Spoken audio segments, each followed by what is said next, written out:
शैलेश जी को बुलाऊं उससे पहले एक बार बाकी सब कवियों के लिए तालियां बजा दो। और ये जो ड्रोन उड़ रहे हैं इनको अब नीचे कर लो, क्योंकि अब हमारा ड्रोन उड़ेगा। और आप लोग बताएंगे कि आप शैलेश भाई को कितनी मोहब्बत करते हैं। जो बीच का व्यवधान था वो जा चुका है, जो अंत तक बैठे हैं वो अपनी जागृति मुझे बताएं। मैं आवाज दे रहा हूं आपके मन के सितारे शैलेश लोढ़ा जी को।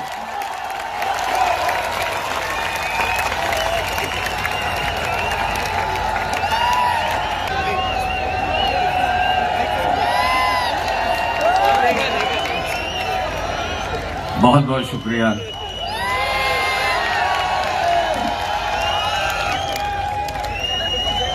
मां सरस्वती को प्रणाम करता हूं।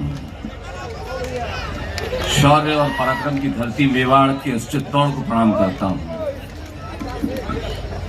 मीरा की धरती चित्तौड़ को प्रणाम करता हूं। अब देखिए कितना अच्छा लग रहा है, सारे लोग यहाँ बैठे हैं, कितना बढ़िया लग रहा है। ऐसे शादी का रिसेप्शन चल रहा हो वैसे। बीच में हस्बैंड वाइफ तो नहीं कहूंगा, लेकिन जोड़ा बैठा हुआ है, और एक ऐसा जोड़ा जिसमें पति ने प्रौढ़ा अवस्था में ब्याह किया हो, और ये लोग यहाँ पे बैठे हुए हैं। हाँ, बैठ जा कोई नहीं। आ जाओ, तुम हमारी कसम तोड़ दो, हम तुम्हारी कसम तोड़ दें। आ जाओ।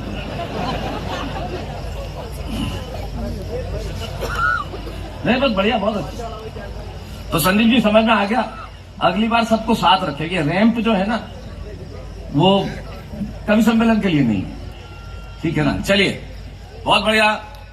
मेरी तारीफ में चिराग ने न जाने कितनी सारी बातें कही, लेकिन मैं गौरव की बात अपने लिए ये नहीं मानता कि हजारों लोग, लाखों लोग छूना चाहते हैं, मोहब्बत करते हैं, प्यार करते हैं, बच्चे चाहते हैं कि वो मुझसे मिले, फोटो खिंचाएं। ये खुश करती है सब तमाम बातें, लेकिन गौरव की बात जो मुझे सचमुच लगती है, जो मैं हृदय से कहना चाहता हूं, वो ये, पहली चीज ये कि मैं राजस्थान की माटी में पैदा हुआ। मेरे लिए सबसे बड़े गौरव की बात ये है मैं इस धरती से निकल के गया। और दूसरी चीज कि ईश्वर ने कविता की समझ दी। मैं स्वयं को कवि नहीं कहता, कवि ये तमाम बड़े लोग हैं। मैं इनको कविता की समझ देके भेजा। तब पंडित गोपाल दास नीरज की एक बात मुझे याद आती है कि आत्मा के सौंदर्य का शब्द रूप है काव्य। अरे मानव होना भाग्य है, कवि होना सौभाग्य। और उस सौभाग्य से हम लोग आपके बीच में खड़े हैं, तमाम लोग। मैं भी कुछ देर आपके बीच में। विष्णु ने बहुत बढ़िया गीत सुनाया, प्रेम में अद्भुत गीत। हम क्यों बहक रहे हैं हमें कुछ पता नहीं है। 3 पैक बाद ऐसा ही होता है सक्सेना साहब, किसी के बाप को नहीं पता चलता हम क्यों बहक रहे हैं, हमें ही पता नहीं चलता हम क्यों बहक रहे हैं। और प्यार ये होता है, प्रेम वो होता है। प्रेम है, प्रेम कुछ नहीं होता। प्रेम की एस्टेसी हो जाती है 1 सेकंड में। मेरी पड़ोसन ने मुझे कहा कि मैं तुम्हारे लिए कुछ भी कर सकती हूँ। मैंने कहा 29 का पहाड़ा सुना, तब से छत पे खड़ा होकर गालियां दे रही है। मोहब्बत 1 सेकंड में आ गई लाइन पे। और वो मुमताज नसीम, बदरिया रे वहां जाके बरसो जहां मेरा सामर्य। हम क्या सूखे में बैठे रहे? हाथ हो गई यार, इतना कितना स्वार्थी प्यार है।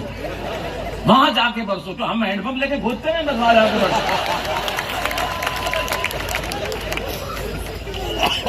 सपने में देखा न वो देखा न ये देखा न तमाम देखा, फालतू की बात करनी। मुमताज नसीम में कहना चाहता हूं, मर्दों का भरोसा मत करना। हम बहुत 2 कौड़ी के लोग होते हैं। हम जुल्फ की तारीफ में सारी रात गीत गा देते हैं, सुबह दाल में बाल आ जाए मुंह पे खींच के मार देते हैं हम लोग।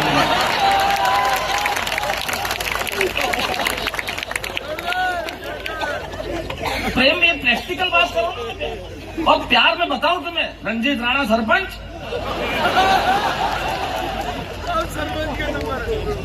रंजीत राणा मुझे 25-30 साल पहले मिला था जब 30 किलो का था। सरपंच होने के बाद विकास देखो आप, क्या अद्भुत विकास हुआ है। और अगर एमएलए बन गया तो कितना हो जाएगा तेरा। तो प्रेम की बात मैं कर रहा था। प्रेम क्या था चिराग जैन? पहले इश्क खुदा होता था, लोग कहते थे इश्क खुदा, आपने गाने सुने होंगे, इश्क खुदा। फिर इश्क कमीना हो गया, अब इश्क तोतला हो गया। मेरे बाबू ने थाना थाया,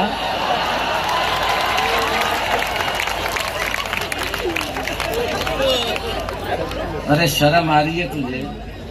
मेरे बाबू ने थाना थाया और ये छोकरे बेचारे बर्बाद हुए हैं। माँ सोच रही है मेरा बेटा डॉक्टर बनेगा, बाप सोच रहा है मेरा बेटा इंजीनियर बनेगा, और ये फोन मत काटना, मुझे तुम्हारे सांसों की आवाज सुननी है।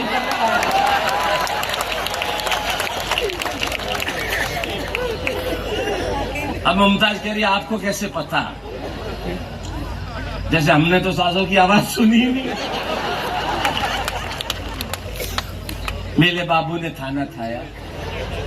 यहाँ उदयपुर के पास आ गया एक का फोन, लड़की ने फोन किया। अब उसे समझ ही नहीं आया कि उधर लड़के की मां ने फोन उठाया। उसने बिना हेलो किया सीधा मेरे बाबू ने थाना थाया। अब इस औरत ने हाथ रखा फोन पे और औलाद को आवाज दे रहा वेंडियो। थारे में अक्ल नहीं आएगा कभी। एक छोरी पता ही भाई तोतली।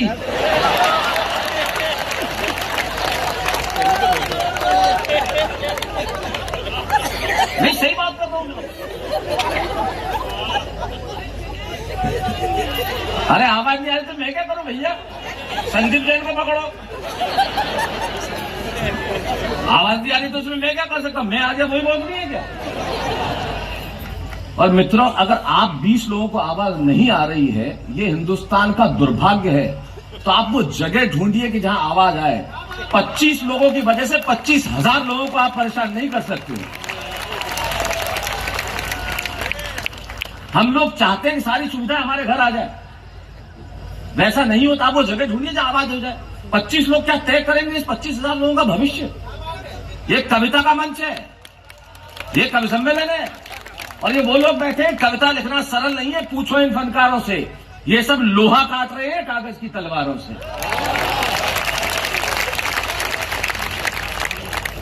और इनके लिए 2 शेर कहता हूं, जो सिर्फ ये खड़े होकर कह रहे हैं कि आवाज नहीं आ रही। मैं आपके साथ हूं मित्रों, आवाज आपको आनी चाहिए, लेकिन उसके लिए प्रयास हमें करना पड़ेगा।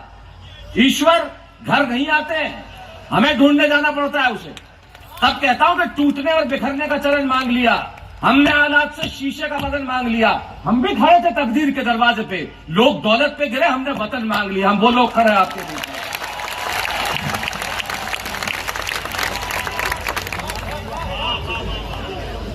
ये हिंदी कवि सम्मेलन है। कल करना जो करना है आपको।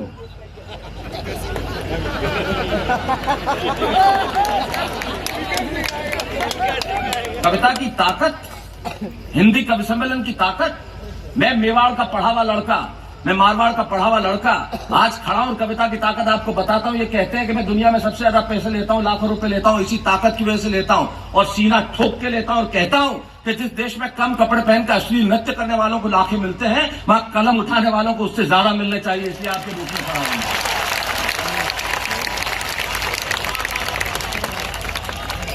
इसलिए संदीप जैन साहब अगली बार जब कवियों को बुलाएं, हाँ संदीप शर्मा साहब जो भी हो, क्या फर्क पड़ता है यार? शर्मा तो मैं ना हूं।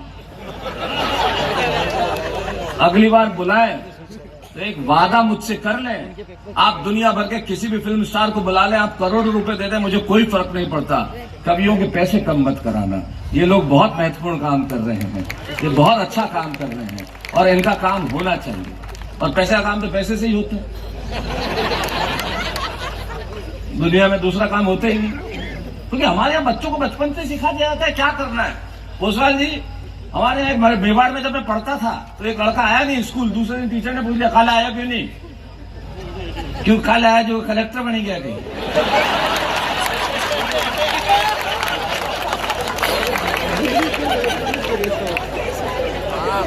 भाई हमारे यहाँ तो जवाब देते हैं। लड़कों को पूछ लिया कि दशहरे के दिन रावण को ये नेता लोग ही क्यों आग लगाते हैं? वो तो बहुत पुरानी परंपरा है। अंतिम समय के समय सगे संबंधी ही दाह संस्कार करते हैं।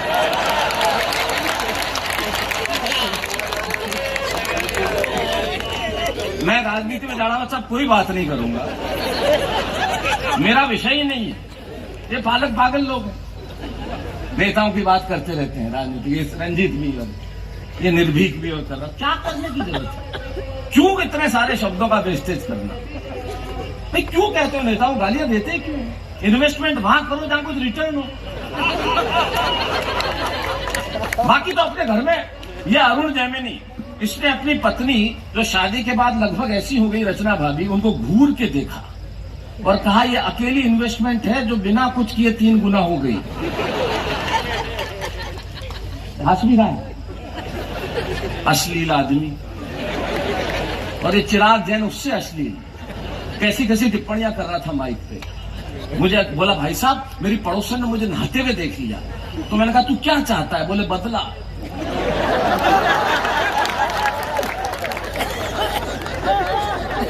संदीप जी सही बता रहा हूं, बहुत अश्लील आदमी। इसका सारा घर मिलना है तो उसकी पत्नी ने कहा इनके लिए कुछ लाइए, ये टैक्सी ले आया।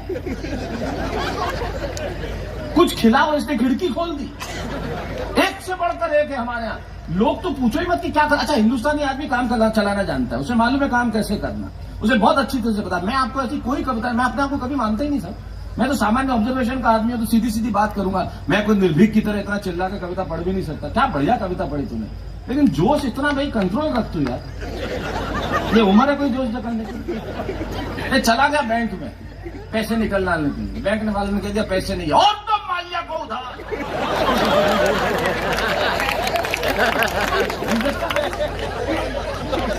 आ जाता है जोश में।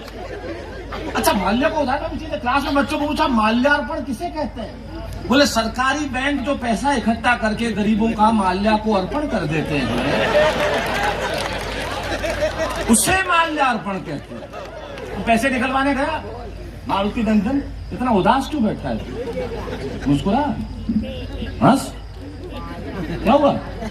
खुश रहे यार, खुश रहा कर, मायूस मत हो जिंदगी से। तब मैं कह रहा बैंक में पैसे निकलवाने गया, कब पैसे तो पैसे नहीं, और तो माल्या का उधार। अरे बोले पागल, बैंक में पैसे हैं तेरे खाते में नहीं है।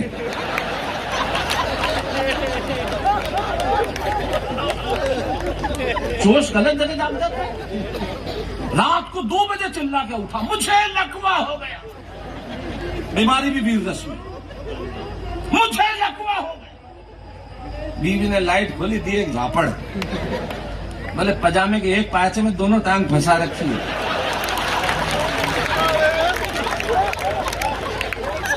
आप इस दृश्य की कल्पना करो, मुझे लकवा हो गया, ऊपर से पजामा चूड़ीदार,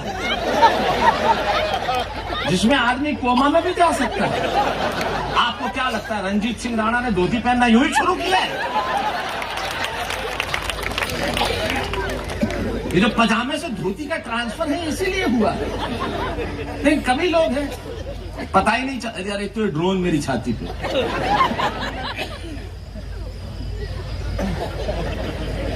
बैठ जा बैठ।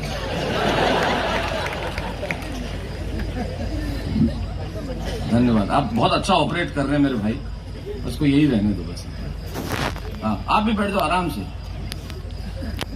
अरे ये मिट्टी हमारी बहुत कमाल की है भाई साहब, क्या बात कर रहे हो? हम लोग इस मिट्टी के जाए जन्मे लोग हैं, मेवाड़ की माटी, यहाँ बैठने में क्या शर्म, इसे तो पूजा जाना चाहिए साहब।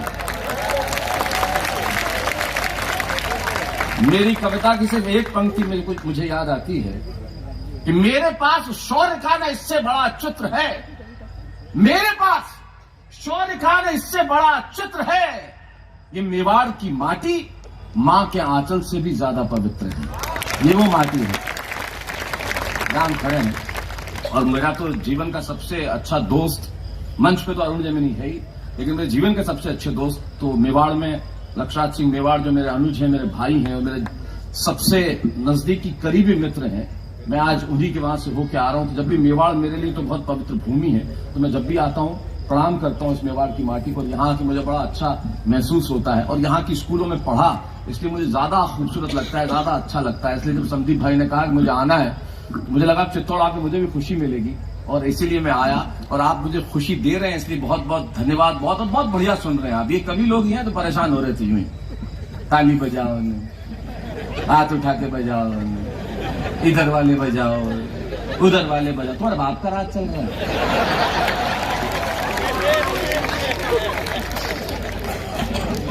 अरे क्यों बजाओ यार, ये क्या कोई ताली बजाने वाले हैं? और हमारा काम कविता सुनाना यार, बार बार कहने की क्या जरूरत है ताली बजाओ, माल ओरिजिनल होगा अपने आप बिक जाएगा, बार बार क्यों कह रहे हैं ताली बजाओ यार। आप तो मस्त रहो, ऐश करो जिंदगी में, आदमी की मस्ती होनी चाहिए। हिंदुस्तानी आदमी मस्त, काम भी ऐसा करता है जिसमें हद नहीं। हाँ ये तुम पाप नहीं ऐसे मस्त हो गए। अच्छा इस वक्त तो मस्त वैसे भी हो गए होंगे, इसकी मस्ती अलग है, पूछो ही मत। हमारे देश में एक जगह प्रतियोगिता हुई, चिराग जैन कंपटीशन हुआ कि तुम्हारे किसी दोस्त को बस में करना हो तो तुम क्या करोगे। दोस्त ऐसे बस में आते नहीं आसानी से। तो एक ने कहा मुझे मेरे दोस्त को बस में करना है तो मैं कहूंगा तू मेरी जिंदगी है, तू मेरी जिंदगी की शान है, तू मेरी जिंदगी की आन है, तू नहीं है तो कुछ भी नहीं है, तेरे बिना जीवन बेकार है। दोस्त बस में नहीं आया। दूसरे को कहा तू बस में लाने के लिए क्या करेगा। बोले मैं कहूंगा यू आर माई फ्रेंड, अंग्रेजी में बोलना शुरू कर दिया, you are my friend, you are my lifeline, if you not there I am just I can not live without you. लंबा चौड़ा भाषण, बस में नहीं आया। मुझे कहा इसको बस में ला, मैंने एक शब्द बोला खाली, पिएगा। एक सेकंड में बस में आ गया। ये चीज ही ऐसे अच्छा रंजीत तुम तो जानते ही हो, यहां पे मेवाड़ में रात को 2 बजे शराब की दुकान वाले के यहाँ फोन आया। आप देखो रात को 2 बजे शराब की दुकान वाले का फोन, और उसने पूछा तेरी दुकान कब खुलेगी। उसने कहा 9 बजे खुलेगी। तेरी दुकान कब खुलेगी। अरे 9 बजे खुलेगी। तेरी दुकान कब खुलेगी। अरे बोले 9 बजे खुलेगी आ जाना। बोले अंदर से ही बोल रहा हूं।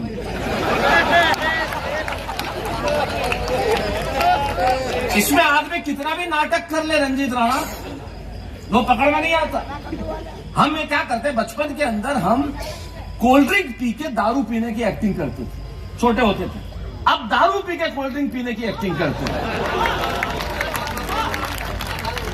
और घर पे इलायची विलायची चबा के जाते हैं, पकड़ में नहीं आए। हमारा एक ऐसे ही दोस्त इलायची विलायची चबा के, ताकि बदबू नहीं आए, गया और जाते बीवी को आई लव यू। बीवी बोली आज फिर पी के आए हो। बोले कैसे पता चला कि तुम्हारा फ्लैट ऊपर वाला है।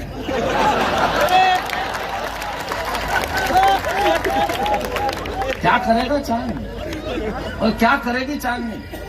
लेकिन आप पुलिस वाले जो व्यवस्था संभाल रहे, मुझे बहुत अच्छा लगा। मुझे पता लगा एसपी साहब भी बैठे हैं, रोशन जी यहीं पिटारजे में हैं, सारे लोग। बहुत बहुत धन्यवाद आप, इसलिए जो बीच में ये ट्रस्ट लगा हुआ है इसकी वजह से नजर नहीं आ रहे हैं, इसलिए। वरना मुझे पता चला कि आप यहाँ बैठे हुए हैं। अरविंद कोसवाल को तो मैंने देख भी लिया था, इसलिए, और मैं उनसे मिला अभी पिछले कुछ दिनों पहले हमारी मुलाकात हुई, बड़ा अच्छा लगा। आप लोग जो व्यवस्था संभाल रहे हैं मुझे बहुत अच्छा लग रहा है। दोस्तों जब पुलिस वाले सारे इस तरह से खड़े रहते हैं तो यकीन मानिए मुझे ज्यादा खुशी इसलिए होती है कि हम शायद इन्हें वो सम्मान नहीं दे पाते जो इन्हें देना चाहिए। क्योंकि ये लोग वो लोग हैं, ये अपने घरों में अपने परिवार के साथ लक्ष्मी पूजन नहीं करते। ये अपने परिवारों के साथ दीपावली पे लक्ष्मी पूजन इसलिए नहीं कर पाते ताकि आप पटाखे आसानी से छोड़ सकें। ये अपने बच्चों के साथ होली नहीं मनाते ताकि आप रंग खेल सकें। ये अपने बहनों से राखी नहीं बनवाते ताकि आप त्योहार अच्छे से मना सकें। इसलिए पुलिस का सम्मान कीजिए, जब जो मांगे चुपचाप दे दीजिए। अरे नहीं एसपी साहब आप गलत समझ रहे हैं। मेरे कहने का मतलब जानकारी, कागज दे दो, आधार कार्ड जो भी मांगे दे देना चाहिए, है ना बेचारे। नहीं लेकिन ये तो मजाक की बात अलग है साहब। यकीन मानिए बहुत ईमानदारी से मैं कहना चाहता हूं, ये सरकारी विभागों में से एकमात्र विभाग है जिसपे कभी ताला नहीं लगता। ये हमारे लिए हमेशा मुस्तैद रहते हैं। इस वर्दी को सलाम कीजिए, इस वर्दी को प्रणाम कीजिए जो हमारे लिए काम करती है। आइए साहब, क्या बढ़िया आपका माहौल है, इतना खूबसूरत, इतने सारे लोग इकट्ठे हुए हैं इंदिरा गांधी स्टेडियम के अंदर। ये हिंदी कविता की ताकत है साहब। दुनिया में 1000 चीजें वो पैदा नहीं कर सकती तो ये कर सकते। आप बड़े से बड़ा स्टार ले लीजिए हिंदी फिल्म इंडस्ट्री के अंदर, 300 करोड़ की फिल्में बना दिए, लोग 15 मिनट में फ्लॉप करके बाहर निकल आते हैं। लेकिन यहाँ वो चेहरे हैं जिनके पास ग्लैमर नहीं है, लेकिन पिछले 4-5 घंटों से 25,000 लोग यहाँ बैठे हैं। ये हिंदी कविता की ताकत है जो यहाँ पे जरा जरूर। और मैं इसी का ब्रांड एम्बेसडर हूं, हिंदी कविता का और राजस्थान का। जहां जाता हूं छाती ठोक के कहता हूं कि हाँ मैं राजस्थान का बेटा हूं, हाँ मैं मारवाड़ का बेटा हूं, क्योंकि एक आदमी को आप मारवाड़ और राजस्थान से बाहर निकाल सकते हैं, उसके भीतर से मारवाड़ और राजस्थान बाहर नहीं निकाल सकते। जो हमारे भीतर है वो जिंदा रहना चाहिए, और वो जिंदा रहने के लिए मैं अक्सर कहता हूं, जितनी माएं यहां बैठी हुई है ना, उन्हें जो मेरा मिशन है, जो मैं कहना चाहता हूं, इतनी बड़ी संख्या में महिलाएं देख रहा हूं, इसलिए कहता हूं, ये एक बहुत बड़ी बात है जो मैं आपको करना चाहता हूं। मुझे नहीं मालूम है बीमारी आप तक, चित्तौड़गढ़ तक पहुंची या नहीं पहुंची, लेकिन आजकल की माएं जो बच्चों को पीट पीट के only English, no Hindi, only English, ये मेरा मिशन है। आप मेरे दर्द को समझिएगा जो मैं कहना चाह रहा हूं। दुनिया की कोई भाषा खराब नहीं होती है, हर भाषा खूबसूरत होती है। आप अपने बच्चों को अंग्रेजी सिखाएं, फ्रेंच सिखाएं, मैंडरिन सिखाएं, चाइनीज, जो भाषा सिखाएं, 1000 भाषाएं सीखने दीजिए, पर मेवाड़ी और मारवाड़ी भूलने मत दीजिए। ये भाषा हमारी संस्कृति है, भाषा खत्म हो गई तो संस्कृति समाप्त हो जाएगी। मेरे इस दर्द को समझना, गांव में किसी बुजुर्ग का देहावसान होता है तो एक व्यक्ति कम नहीं होता, एक धोती कम हो जाती है। एक भाषा बोलने वाला कम होगा, हमारी संस्कृति को बचाने वाला कोई मिलेगा नहीं। हमारे बच्चों को पूछो 67 रुपए ला, 67 मीन्स जी करता है आइटम कार्ड दें, 67 रे बाद जी रुकूं, 67, और ये माए ओनली इंग्लिश, नो बेटा no, only 2 biscuit, 1 is hand में, 1 इज हैंड में, भाषा कही हैंड बैंड में।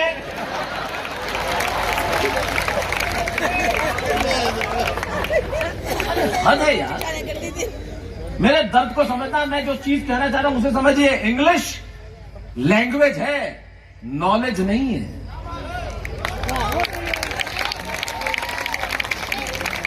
और हम दीवाने हुए पड़े, और जो हमारी भाषा का मजा वो किसी और भाषा में आ सकता है क्या? वो एक लड़के ने किसी के घर के कांच का, मतलब खिड़की का कांच तोड़ दिया, अब जैसे ही कांच तोड़ा तो जिसके घर का कांच टूटा था वो आ गया बाहर, और छोरे के बाप को पकड़ा, और आने मारो कांच तोड़ी दी तो वो तो वेंडियो है। अब मुझे एक बात बताओ, वेंडियो, गेलो, कालो, डोपो, डपोल, इसका मजा किसी स्टूपिड और इडियट में आ सकता है? मुझे बताइए। वेंडियो, घर का कांच तोड़ दिया, तो क्यों तोड़ा? वो तो वेंडियो है। तो खुद के घर का क्यों नहीं तोड़ेगा? तो वेंडियो थोड़ी है।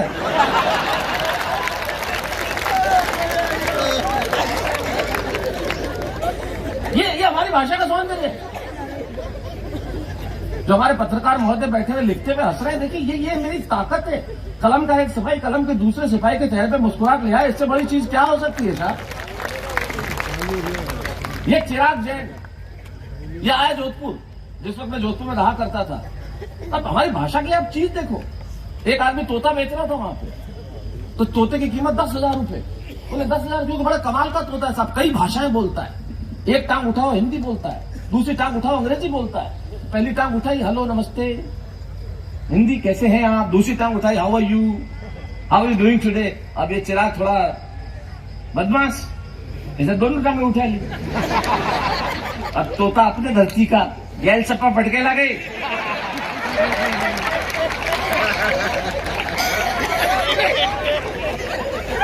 अब बताओ, ये जो गैल सप्पे का सौंदर्य है जाड़ावत साहब, ये कहीं आ सकता है? ये अरुण जैमिनी आया जोधपुर मेरे पास एक बार, मैंने कहा सारी दुनिया में तूने मां का दूध सुना होगा, मैं तुझे बाप का दूध बताऊंगा। और मैंने बताया, मैं इसको ले गया दूध की दुकान पे, और मैंने कहा 2 गिलास दूध पियो और बगैर पैसे देके भाग जा। उसने 2 गिलास दूध पिया, बगैर पैसे देके भागने लगा। पीछे दूध वाला, थारे बाप रो दूध है।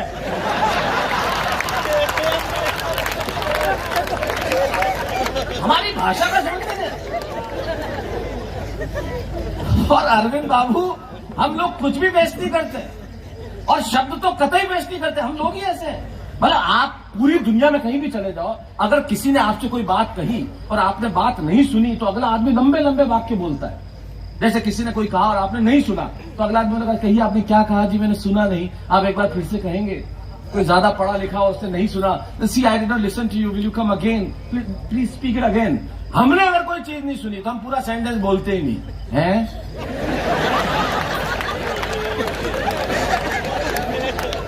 अब बताओ इस है का जो मजा है वो अंग्रेजी के 26 अक्षरों में आ सकता है? कभी जीवन में नहीं आ सकता।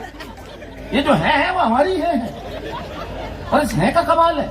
इसलिए हमारी भाषा का जिंदा रहना बहुत जरूरी है। ये भाषा उतनी हमारी भाषा क्यों नहीं हो साहब? हिंदी हमारी इतनी महान भाषा, हमारी तमाम भाषाएं। इस देश में अरबी बोली नहीं जाती पर खाई जाती, चीनी जितनी बोली नहीं जाती उससे ज्यादा खाई जाती, अंग्रेजी जितनी बोली नहीं जाती उतनी पी जाती है, और हिंदी की महानता कुछ कहने की जरूरत नहीं है। कोई आदमी नहीं समझे तो इसे इतना सा कहो, हिंदी में समझाऊं क्या?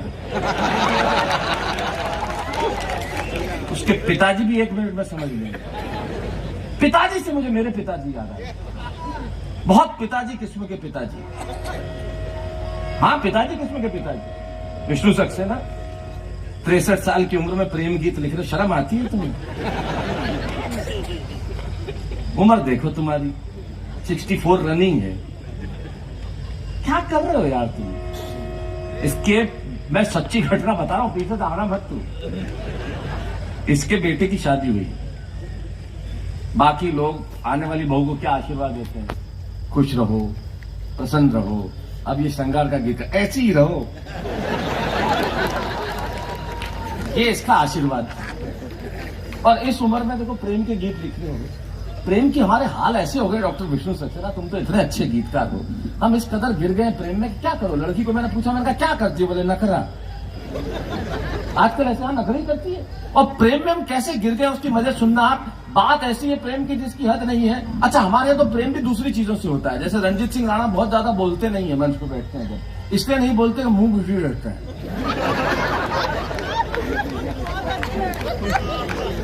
मैंने कहा कैसे हो राणा? कविता पढ़ ली? प्रोग्राम कैसे? अरे मैंने कहा क्यों खाता है यार, मत खाया कर।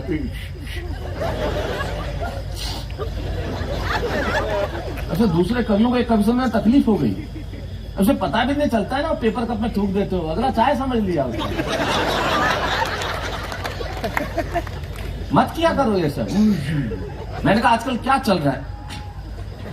स्वच्छ भारत अभियान।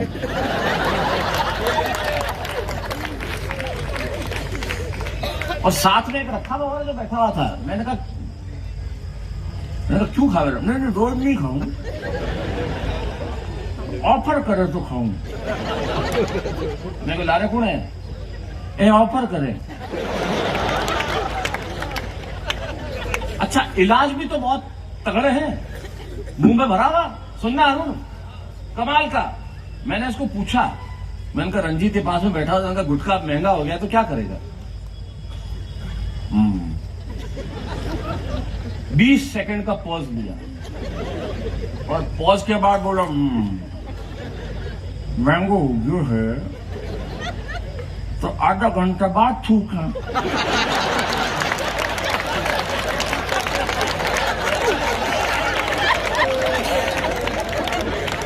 मैं इतनी देर से माइक पे खड़ा हूं, मैंने एक बार कहा कि ताली बजाओ? कभी नहीं। मस्त रहो आप। जीवन में खुश रहना बहुत जरूरी है। ये आनंद ही है जो हमें जीवन में आगे ले जाता है, क्योंकि जीवन में आंसू पहुंचने के लिए कोई नहीं है हमारे पास। लेकिन अगर आप खुश रहेंगे, हंसेंगे, तो सारा देश मुस्कुरा रहा होगा। और संदीप बाबू, मैं आपसे बात कर रहा था, मैं आपको बताता हूं, करोड़ों रुपया मुझे नहीं ला सकता। ये तो मेवाड़ की धरती है साहब, इस जिले का एहसान है मुझ पर, क्योंकि मैंने जिंदगी के 3 साल यहाँ गुजारे हैं, बड़े खूबसूरत साल गुजारे हैं। वो नूर महल स्कूल कभी भूलता नहीं हूं मैं। उन सीढ़ियों से चढ़ के जहां मैं गया था और पढ़ा करता था। और आपके आगे एसपी मेरे बहुत अच्छे दोस्त खमेसरा साहब, प्रसन्न कुमार जी आज आने वाले थे, वो भी उसी स्कूल में मेरे सीनियर हुआ करते थे 3-4 साल पहले। तो मेवाड़ की धरती इसलिए आ गया। धन मुझे नहीं ला सकता साहब, कभी नहीं ला सकता धन मुझे जीवन के अंदर, कहीं नहीं। 2 बुजुर्ग जा रहे थे रास्ते में, और एक बुजुर्ग ने दूसरे से कहा कि पीछे कुछ आवाज हुई है।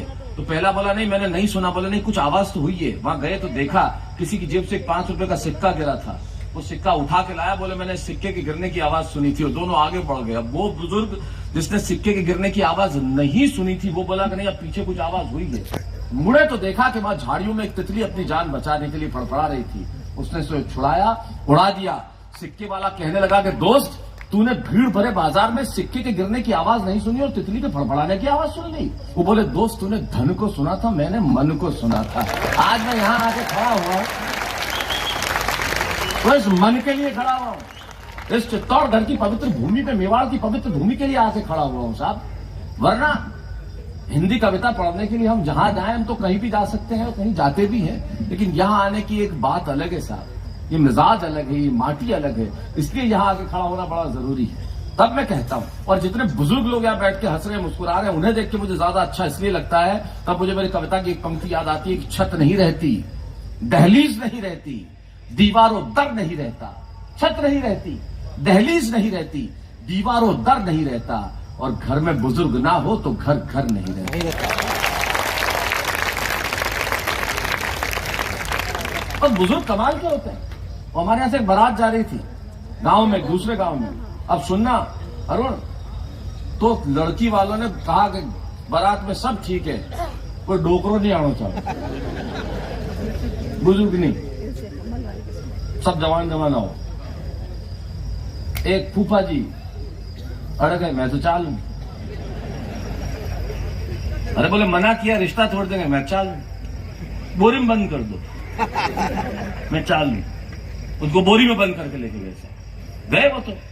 अब वहां गए, अब लड़की वाले वापस आए, बोले साहब शादी शाम की है, लेकिन हमारी दूसरी शर्त और है। हम शादी तभी करेंगे, गांव के पीछे एक दूध की नदी बहती है, पानी, गांव के नीचे पानी की नदी जो बह रही है, उसको दूध की नदी बना दो, उसको दूध का कर दो तो हम शादी कर देंगे। अब क्या दूध का कैसे करें भाई, रिश्ता टूट जाएगा। वह फूफा जी बोरी में से मन काटो, मन काटो भाई। हम आए, बाहर निकले तो बोलो वणंदा को कर दे मैं दूसरी नदी 10 मिनट में, पहले खाली कराओ।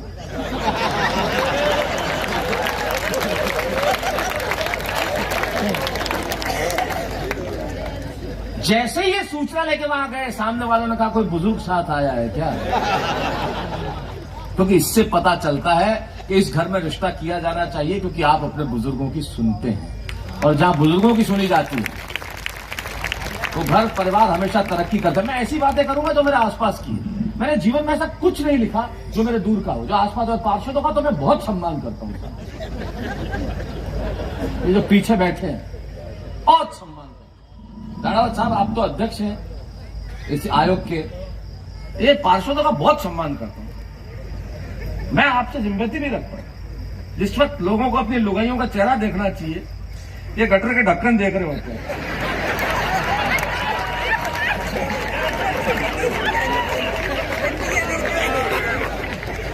पानी इधर से न उधर से, ये कम बात थोड़ी है, गजब बात है। नेताओं का सम्मान किया जाना चाहिए।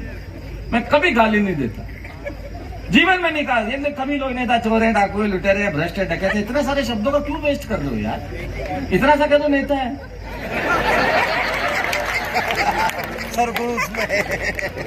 क्या करने की जरूरत, बात खत्म।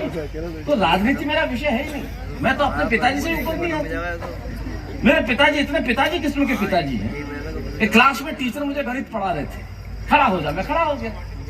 What goes off my father. एक तो टीचर मुझे ही पता नहीं क्यों खड़ा करते, क्या पसंद आता था मुझे मालूम ही नहीं, खड़ा हो गया। बोले गणित पढ़ा रहा हूं, तुम्हारे पिताजी की पैंट की एक जेब में 100 रुपए है, दूसरी जेब में 150 रुपए, इसका क्या मतलब। एक तो मुझे गणित में समझ में नहीं आया, ये क्या करते हैं ये सब, उदाहरण किस किस्म के। आपने गणित पढ़ी होगी स्कूल में, 3 बिंदु बना देते थे, माना की, चूंकि। मतलब आपको आज तक समझ में 3 बिंदु या चूंकि, माना की, और उदाहरण तो उदाहरण। तो गणित पढ़ा है तो तुम्हारे पिताजी की पैंट की एक जेब में 100 रुपए है, दूसरी जेब में 150 रुपए, इसका क्या मतलब। मैंने कहा पैंट किसी और की है। मैं जानता हूं मेरे बाप की पैंट में क्या हो सकता है, क्या है क्या। मारे बाप री पेंट है, बन जाने कहीं बेच सके नहीं है, कोई गांजो थोड़ी है। कंगी हिसाब किताब भाई। बोले गणित पढ़ा रहा हूं, तुम्हारे पिताजी की पैंट की एक जेब में 100 रुपए, दूसरी जेब में 150 रुपए, इसका क्या मतलब? मैंने कहा पैंट किसी और की है। बोले पिताजी 100 इधर से दे दे, 150 इधर से दे दे, इसका क्या मतलब? मैंने कहा बाप किसी और का है, अठन्नी नहीं दे। एक पड़ोसी आया उनके पास, बोले आपके पड़ोसी, मतलब एक भिखारी आ गया, बोले आपके पड़ोसी ने बहुत कुछ खिलाया, आप भी कुछ दो। आज बोला दी इन्होंने, बोले 50, 1 रुपया नहीं दिया किसी को। स्विमिंग पूल के लिए लोग कुछ मांगने आए, अगले ने 2 बाल्टी पानी दिया। बोले ले जा, इससे ज्यादा क्या लगेगा, पूल तो बना दिया, बॉयज डालेगा, ले जा। और मेरे चाचा जी तो उससे भी आगे हैं, लोग अनाथालय के लिए कुछ मांगने आए, उन्होंने 2 औलाद दी।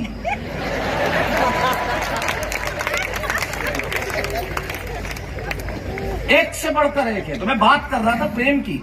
डॉक्टर विष्णु सक्सेना है, धोती तक भी आऊंगा, मुझे टाइम बता दो कितना होगा। हाँ, मजा तो मुझे भी आ रहा है। अरे वाह मेरी जान, वाह क्या बात है। अरे मजा ही तो आना चाहिए यार, हमारी जिंदगी है क्या।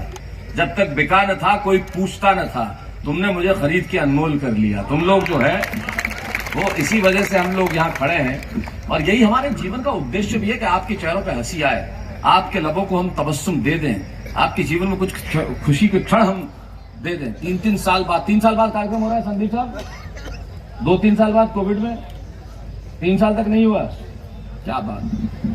तो 2 साल प्रोग्राम का बजट का क्या हुआ?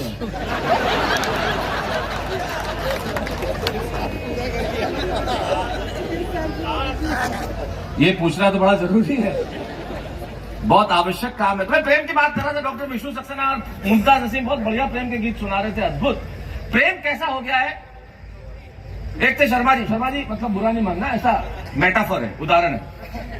तो शर्मा जी को किसी ने कहा भाई शर्मा प्रेम कैसा हो गया है, उसकी बात कि तू दफ्तर जाता है, पीछे वर्मा घर आता है, बोले ऐसा मैं गोली मार दूंगा। उसने रिवॉल्वर ली और साहब गया तो देखा वर्मा बैठा हुआ था। अब वर्मा इतना बदतमीज आदमी, कोसवाल जी सुनना कि प्रेम किस कदर गिर गया। उसने कहा यार भाई बीवी तेरी होगी, मोहब्बत मुझसे करती है। बोले इसका उदाहरण? बोले उदाहरण अभी देता हूं, बीवी को पानी लेने अंदर भेज। उसने पानी लेने अंदर भेज दिया। बोले देख, एक रिवॉल्वर तेरे पास है, एक रिवॉल्वर मेरे पास है, हम दोनों हवा में फायर करते हैं, नकली धाए धाए, और ऐसी एक्टिंग करते हैं, नकली फायर करते हैं और फिर लेट जाते हैं, ऐसी एक्टिंग करते हैं जैसे मर गए हम, लाश बन के लेट जाते हैं। बीवी आएगी, जिससे ज्यादा प्यार करेगी उसके पास आकर रोएगी, समझ लेना तेरी की मेरी। उसने कहा यह आइडिया ठीक है। दोनों ने हवा में फायर किया, धाए धाए, बीवी पानी लेके और लेट गए। बीवी पानी लेके आई, गिलास छूटा हाथ से, दौड़ के गई बाथरूम के पास, बोली निकल आओ माथुर साहब, ये दोनों तो लड़ मरे।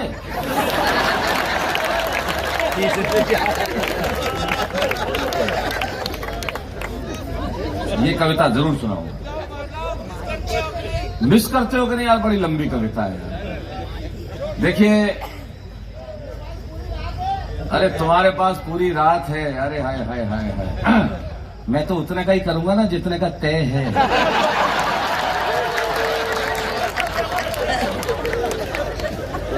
वरना आओ संदीप जी मंच के पीछे।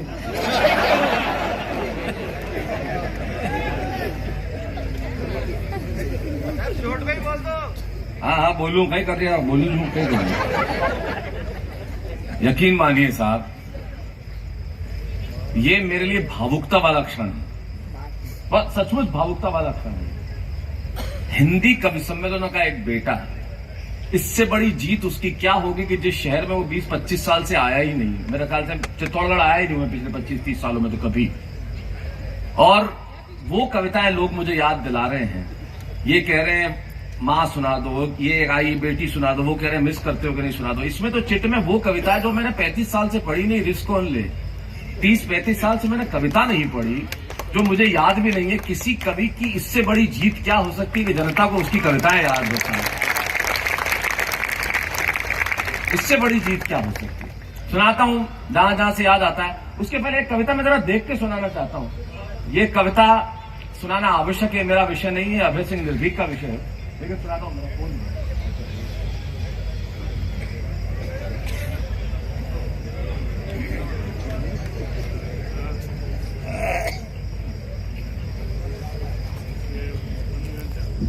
दोस्तों, ये कविता मैं इसलिए सुनाना चाहता हूं क्योंकि मेरा कर्तव्य भी है और मेरा फर्ज भी है। अगर इस शौर्य की भूमि पर मैंने कविता नहीं सुनाई तो मुझे लगेगा कि मेरा यहाँ आना सार्थक नहीं हुआ। मेरे मंच के मित्र भी शायद पहली बार सुनेंगे इस कविता को, तब सुनाता हूं। मेरा विषय नहीं है ओज, लेकिन निर्भीक इतना अच्छा पढ़ रहा था, शहीद की एक कविता उन्होंने पढ़ी। मैं अपनी सिर्फ एक पंक्ति कहता हूं। मित्रों, मैंने इससे बेहतर नहीं लिखा, जो एक पंक्ति कहने जा रहा हूं वो एक पंक्ति सिर्फ इतनी थी। शहादत के लिए पूरी कविता लिखना मेरे से संभव नहीं हुआ। अगर आपको लगे कि शौर्य और पराक्रम की धरती इस मेवाड़ पे शहादत को इस ढंग से कहा जा सकता है, मैंने सिर्फ एक पंक्ति लिखी कि जिस दिन तू शहीद हुआ, जब सीमा पे किसी को गोली लगती है, कोई मृत्यु को प्राप्त होता है, या समाज के भीतर ये वर्दी पहनने वाले जितने लोग हैं इनमें से अगर कोई शहीद हो जाता है, एक पंक्ति आप ले जाइएगा अपने घर के, जिस दिन तू शहीद हुआ न जाने किस तरह तेरी मां सोई होगी। जिस दिन तू शहीद हुआ न जाने किस तरह तेरी मां सोई होगी। मैं तो बस इतना जानूं, वो गोली भी तेरे सीने में उतरने से पहले रोई होगी।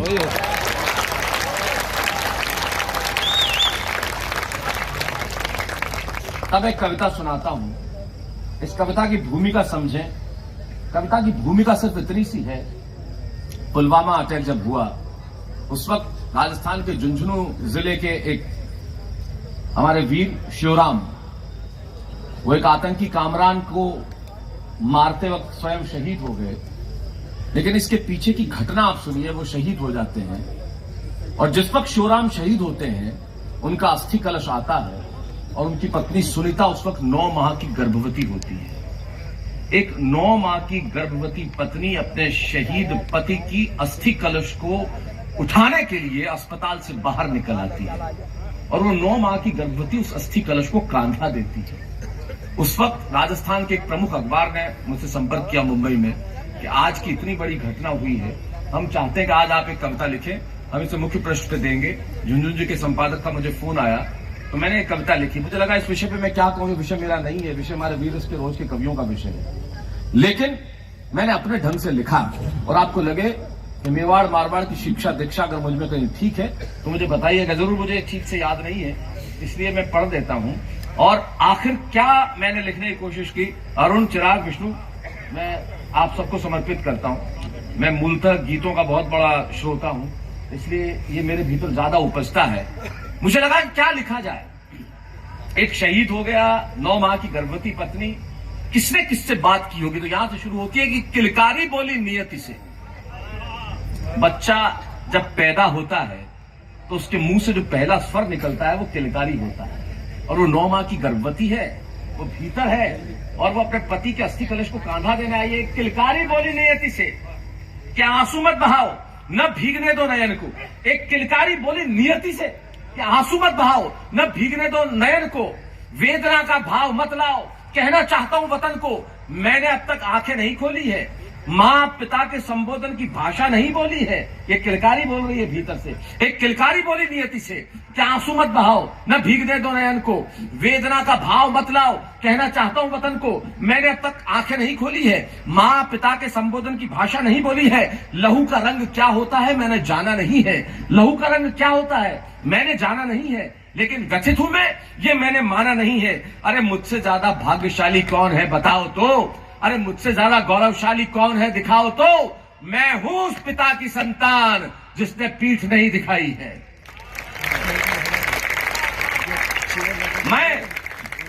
मैं हूं उस पिता की संतान जिसने पीठ नहीं दिखाई है, जिसने शत्रु पर गोलियां बरसाई है, जो सीना तान कर राष्ट्र के लिए खड़ा रहा, जो शत्रु संहार के लिए जो तिरंगे की आन हेतु अड़ा रहा, जिसके नेत्र ज्वाला से धधकते रहे, मन में शत्रु संहार के अंगारे दहकते रहे, जिसने कसम खाई हिंदुस्तान की और जान न बख्शी आतंकी कामरान की। वो अमृतत्व की वेदी है न कि उनकी चिता है। वो अमृतत्व की वेदी है न कि उनकी चिता है। गर्व है मुझे कि शहीद मेरे पिता है। गर्व है मुझे कि शहीद मेरे पिता है। और मां तुम तो सीमा पर न रही, मां तुम तो सीमा पर न रही, पर तुम कितनी महान हो गई। तुम न रही, पूरा हिंदुस्तान हो गई। अरे भीग गई जब वतन की करोड़ों पलकें, ए वीरता की प्रतिमूर्ति, तुम्हारे आंसू न छलके। वीरता विश्वास की गाथा आज चेतना में समाई। जब पिता का अस्थि कलश उठाने तुम स्वयं चली आई। अरे जिस देश पर मिटने को मेरे पिता की जवानी खड़ी हो, जहां मेरे मां की तरह शक्ति की कहानी बड़ी हो, तब ये ना समझना कि मैं किसी शोक में हूं। तब ये ना समझना कि मैं किसी शोक में हूं। गर्व है मां कि मैं तुम्हारी कोख में हूं।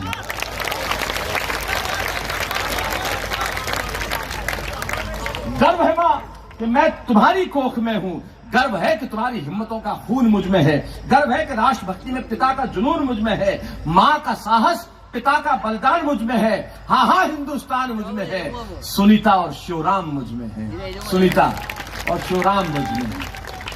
जय लगाइए तो उन 4 पंक्तियों पे लगाइए जो पढ़ने जा रहा हूं। अगली 4 पंक्तियां वो, ये 140 करोड़ लोगों का देश पूरी दुनिया को खड़ा होकर ये भाषा बोल दे। हिम्मत हो जाती है किसी आतंकवादी की हमारी सड़कों पे आके बारूद भर जाए। हिम्मत हो जाती है किसी देश को कि हम पे हमले करवा दे। हिम्मत हो जाती है कि कोई धर्म स्थलों पे आके हमला करे। और ये देश अगर चुप रहे तो क्या, लेकिन मुझे खुशी है कि आज देश के प्रधान के पद पे एक व्यक्ति ऐसा बैठा है जो मुंह खोल के बोलता है और पूरी हिम्मत के साथ बोलता है और पूरी दुनिया को बोलता है। और जब बोलने लगता है,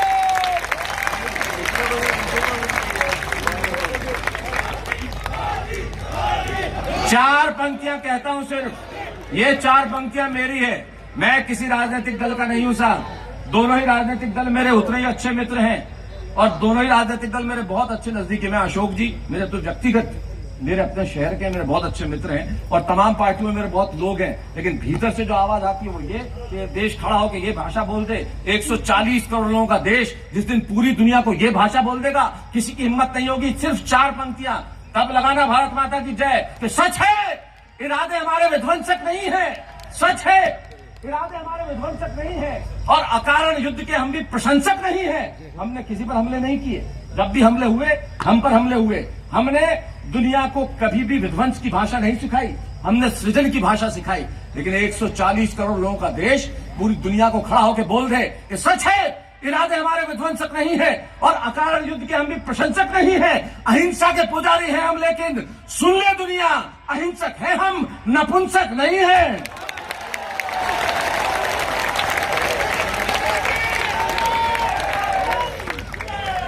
ये जय भारत माता की होनी चाहिए, क्योंकि देश की माटी से पवित्र कुछ नहीं होता। इस देश से बढ़कर कुछ नहीं है। हम चाहे जो राजनीतिक दुशाले ओढ़े हों, लेकिन हमारे लिए सबसे महत्वपूर्ण ये मुल्क है। हमारे लिए सबसे महत्वपूर्ण ये देश है। हमारे लिए सबसे महत्वपूर्ण ये 140 करोड़ लोगों का देश है। और हम लोग सिर्फ भाषण देते हैं और कुछ नहीं करते। तब मुझे पंडित गोविंद व्यास की, हम लोग कौन लोग हैं संदीप जी? हम वो लोग हैं जो हम चाय की दुकान पे बैठ के अखबार पढ़ते हैं। मैं कभी भ्रष्टाचार के खिलाफ भाषण नहीं देता जाड़ावत साहब। लोग बहुत भाषण देते हैं। मैं इसलिए नहीं देता कि आपको मैं भ्रष्टाचार का समर्थक हूं। मैं इसलिए नहीं देता कि आप और मुझे क्या अधिकार है भ्रष्टाचार के खिलाफ भाषण देने का। राजनीति को गाली देने से भ्रष्टाचार कभी समाप्त नहीं होता।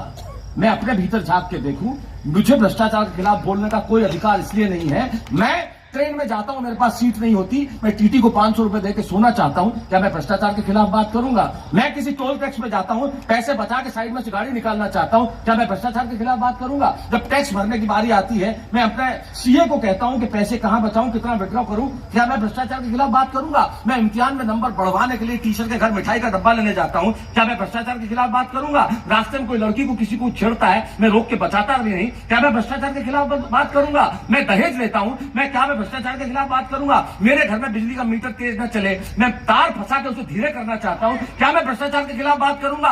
1/140 करोड़ हिंदुस्तानी आप हैं, 1/140 करोड़ हिंदुस्तानी मैं हूं। आप अपना भ्रष्टाचार समाप्त कीजिए, मैं अपना भ्रष्टाचार समाप्त करता हूं, मुल्क का भ्रष्टाचार तब जाके समाप्त होगा। तब कहना चाहता हूं, हम लोग वो हैं जो चाय की दुकान पे अखबार पढ़ते हैं और उसमें खबर आती है कि लोग बाल मजदूरी कराते हैं और हम कहते हैं कि बाल मजदूरी कराने वालों को तो फांसी पे चढ़ा देना चाहिए। ये छोटू 3 चाय ला। हम वो लोग हैं। दुष्यंत साहब, मैं कहना चाहता हूं हमारी स्थिति क्या है भ्रष्टाचार की। अरविंद सुनना आप कि बाड़मेर में बहुत साल पहले एक अभियान चलाया ट्रैफिक पुलिस ने।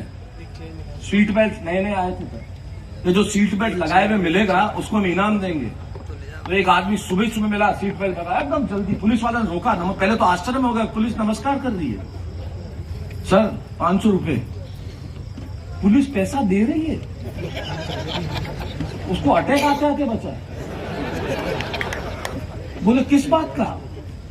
कि भाई हमने अभियान चलाया था कि जो भी सीट बेल्ट लगा के मिलेगा रोड सेफ्टी के लिए उसको हम 500 रुपया देंगे, तो आप सीट बेल्ट लगा के मिले हैं, ये 500 रुपया लीजिए। क्या करेंगे इन रुपयों का? बोले लाइसेंस बनवाऊंगे।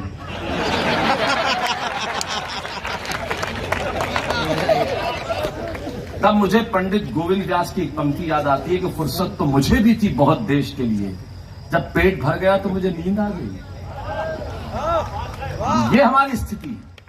तब कहना चाहता हूं बस, अरे वाह 100 घंटा खड़ा हो गया, कोई बात नहीं, चल गए। आप मस्त रहो शर्मा जी, आप डील से तो मस्त हो ही, स्वभाव से भी मस्त हो, ये बहुत बढ़िया बात है। ये अच्छा होना भी चाहिए, मस्त रहना चाहिए आदमी को, एकदम खुश। खुशी हमारे जीवन का हिस्सा होनी चाहिए। हम राजस्थान के लोग तो खुश रहते हैं, हम फंसते हैं उस रात पैदा ही नहीं हुए। हम खुश इसलिए रहते हैं, हमें कोई फंसा भी नहीं सकता। मैं एक बार ट्रेन में आ रहा था बेंगलोर से बॉम्बे, बहुत साल पहले की बात। नीचे जो चाचा भतीजा आपस में बैठे हुए थे, बात कर रहे थे, तो एक ने कहा दूसरे को, क्या नीचे लिखा हुआ है कि चेन खींच लें, इससे ट्रेन रुक जाएगी। बोले खींच ले क्या? बोले नहीं रुक जाएगी। बोले यही तो चेक करना है, बचपन से चल रहे हैं, आज तक पता ही नहीं किया कि रुकती है कि नहीं रुकती है। मैंने कहा ये खतरनाक बातें कर रहे हैं। तो दूसरे बोला नहीं मैं तो नहीं खींचूंगा, क्योंकि 500 रुपए जुर्माना है और मेरे पास 300 रुपए, फंस गया तो जेल जाना पड़ेगा। तो चाचा बोला कोई नहीं, 250 एक मेरे पास भी है, निपट लेंगे, तू तो खींच दी साहब, रुक गई। अब वो रुकती है तो वैक्यूम से गार्ड के डिब्बे में पता चल जाता है किस डिब्बे में चेन खींची गई है। वो आया गार्ड, किसने खींची किसने खींची? तो चाचा भतीजे ने इशारा कर दिया मेरी तरफ। इसमें अपन नूर में लगे पड़े हुए, अपन फंस जाए, रात पैदा नहीं हुए। कूदे ऊपर से, बोले खींची। मैंने कहा सर खींची। बोले क्यों? मैंने कहा लूट लिया सालों ने, 300 इसके पास है, 250 इसके पास।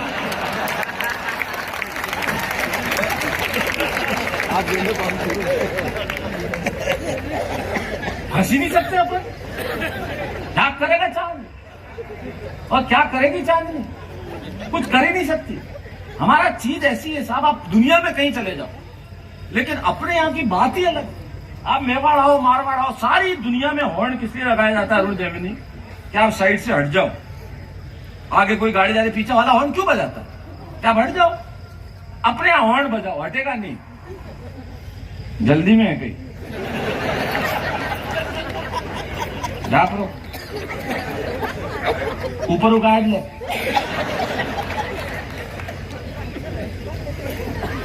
एक शव यात्रा जा रही थी, उसमें सबसे आगे वाला वैसे ही दुखी, क्योंकि कोई आ ही नहीं रहा था कंधा बदलने। 1.5 किलोमीटर से चल रहा बेचारा, और एक मोटरसाइकिल वाला कट मार के निकला। अब वो इतना दुखी कि बोला अन्नू आगे जाई गई थी।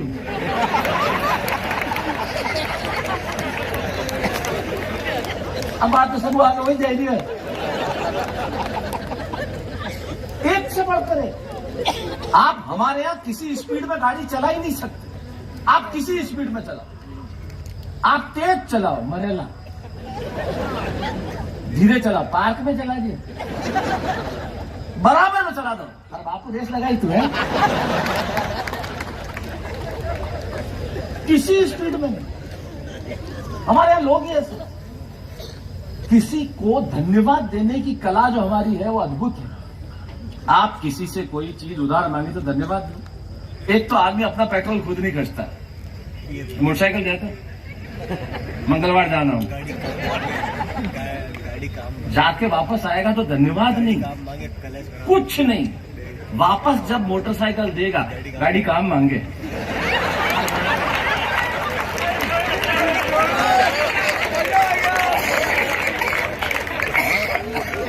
क्लच ढीलो। अरे आदमी साला करे क्या, कहां जाए, कैसे रहे? ये हमारा जीवन है, और इसी जीवन में से हाथ से निकलता है। अच्छा, आप मुझे बातचीत करते रहोगे तो पानी पिला देगा। अरे झूठी क्यों पीऊं, वो भी सरपंच की।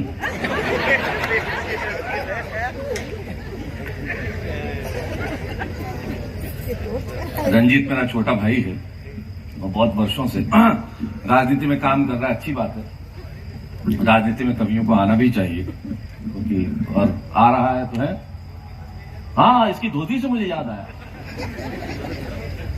मेरे एक चाचा जी हैं, उनका प्रॉब्लम क्या है, उनको थोड़ा टाइमिंग का इश्यू है। वर्ड जो है वो बाद में बाहर आते हैं, एक्सप्रेशन पहले आ जाते हैं।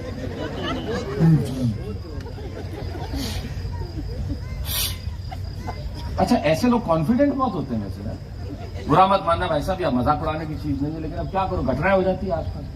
बहुत कॉन्फिडेंट होते हैं। मेरा एक दोस्त था ऐसे ही, उसको क्रिकेट टीम का कैप्टन बनाया, तो गया टॉस करने के लिए, तो अंपायर ने उछाला, बोले हेड्स या टेल्स, बोले हाँ ऑरेंज।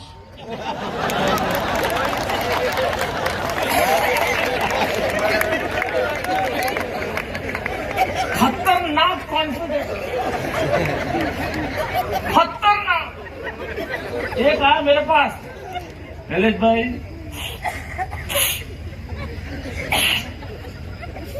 मैं गई पेप्सी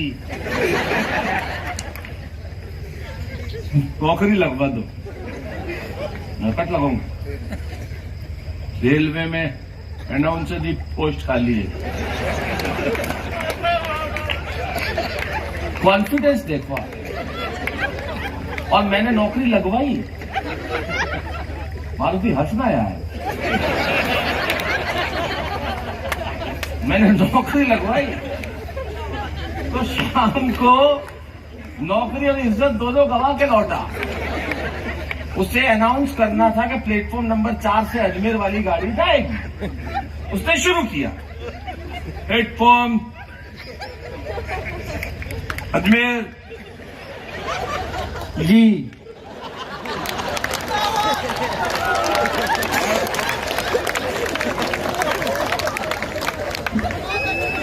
एक से बढ़कर एक मेरे ऐसे ही दोस्त के जुड़वा बच्चे हुए, तो मैं भी देखने चला गया। अब मैंने पूछा क्या हुआ, बोले वो नर सही तीसरो ही गयो।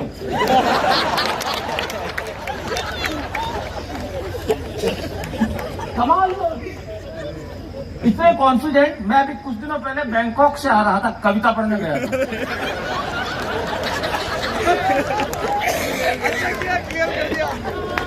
तेरे को क्या मालूम है ऐसा हल्का जानवर कही है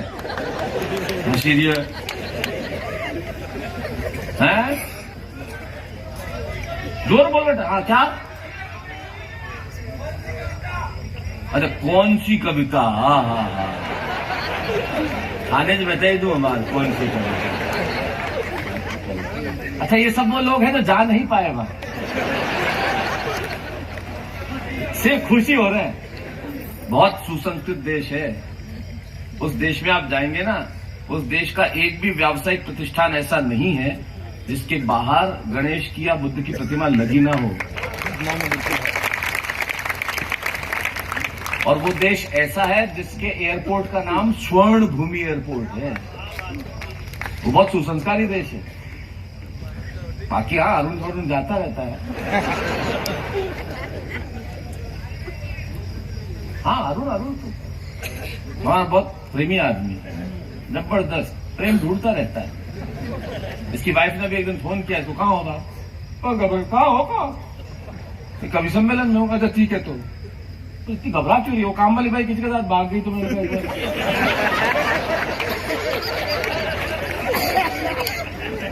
प्रेम के मामले में बड़ा कमाल का। तो बैंकॉक गया था, तो मैं लौट रहा था। तो जब लौट रहा था तो मेरे पास में एक भाई साहब ऐसे ही बैठे हुए थे। अब प्लेन में कोई टेक्निकल फॉल्ट हो गया, तो एयर होस्टेस आई और आके बोली आप चिंता मत कीजिए, 1 2 आप अपना पैराशूट लीजिए और कूद जाइए।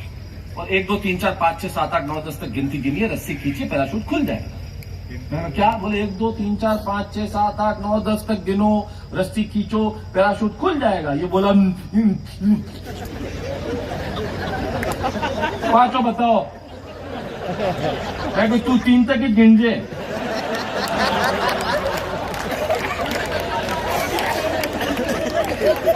मैंने 10 में फटे जाए तो तुम आया नहीं मतलब। तो वो मेरे चाचा जी रंजीत सिंह राणा उनका प्रॉब्लम यह है कि एक्सप्रेशन जो है वो थोड़ा पहले आ जाते हैं, वर्ड थोड़ा बाद में निकलते हैं। तो सुबह सुबह आ गए मेरे पास, बोले लू, मेरे घर का नाम अबलू है तो सारी लू निकला था। अब पता नहीं कहां फंस गया। लू, मैंने कहा हाँ लो, नहीं अब लू, मैंने कहा बोलो, बोले बू। और मैं क्या क्या मोटरसाइकिल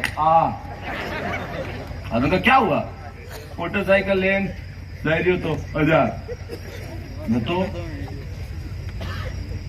एक गांव वाले धोती क्लच में फंस गई। तो बड़ा टेक्निकल, क्लच में कैसे फंसी? मैंने कहा तो फाट गई धोती, फाट गई। मैंने कहा तो धोती फटी, अब मैं जाने लगा तो उसने मेरा हाथ पकड़ लिया, फटे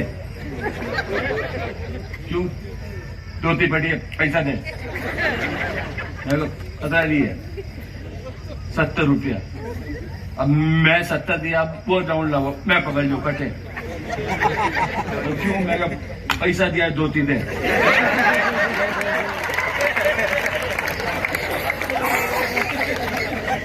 $700 देने गए ना, तू खाली धोती जी।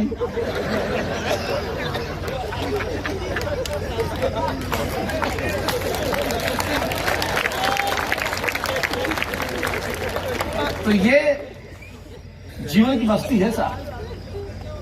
मिस करते हो कि नहीं यार? वो बहुत लंबी कविता है यार, 1.25 घंटे से मैं यहाँ खड़ा हूं, मेरे पे भी कुछ जान बख्शो यार मेरी भी। मैं कुछ और सुनाता हूं है। हाय हाय है, वाह लेट, क्या शौक है तुम्हारे, लेट के बोल लो। तुम मुगले आजम में अनारकली, लेट के बोल लो। बैठ के तो बिल्कुल नहीं, जो भी बोलूंगा खड़े होके ही बोलूंगा। देखिए आप देखिए, ये आप ही लोगों की मोहब्बत है, उसके बाद भी 1.25 घंटे से यहाँ खड़ा हूं, और आपकी मोहब्बत की वजह से चाहे गला साथ दे। और मुझे कल 3 एपिसोड शूट करने, वाह भाई वाह, जो शेमारू पे हमारा कविता का शो है, आप लोगों ने उसे बहुत प्यार दिया। 100 एपिसोड उसके ऑलरेडी पूरे हो गए हैं।